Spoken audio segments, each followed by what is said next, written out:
This is the Rough Enough Clear Toiletry Bag for men or women, I suppose. The company sent me this product for review, but everything I say in this video is going to be my own opinion. And my opinion is it's pretty durable and I can pack a lot of stuff in there. I wanted to show you this. I usually travel with one of these 4-wheel rollers. I can actually sit this thing in here sideways and get my clothes and stuff that I need in here for a couple-day trip. I like to be able to pull something out of the bag, throw it in the counter in the bathroom, and get on with my day. But let's go in and take a closer look at this thing. It is made from a waterproof 0.6 millimeter thick clear PVC, which I like because it's easy to clean. At 12 by 5 by 3.5 inches, it is large enough for me to at least fit every single bathroom item that I need when I travel. It has two-way Japanese YKK zippers on it, the good stuff. And it opens up super wide for easy access. This thing's pretty decent sized. It is definitely well built. And on top here, we have a really strong handle. I mean, no joke handle right here. Great for hanging on a door hook or a towel hook at the hotel. Let's see what I could jam in here.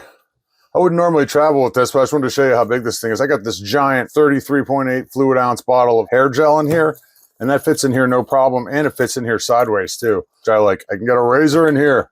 I can get my cologne in here, deodorant, my skin food, toothpaste, toothbrush. I have men's stuff in here, but obviously this would be great for medicines or cosmetics, even electronics you could put in here. Totally good for anything when you travel. I could even take this thing to the gym. It has a little thing on the front right here, and this is actually fabric. You can write your name on here with a marker if you wanted to, so that's kind of cool too. As you can see, it's well made. It's easy to handle or hang somewhere with this strap. It has easy access via these two zippers. It has mesh storage pockets in here. Actually, one of them is removable via Velcro right here, so if you needed to, you could take that off. It fits inside my small roller suitcase, which I like. It's clear for easy inspection at the airport, and it's large enough to fit everything that I need in here for travel. Very nice. I like it.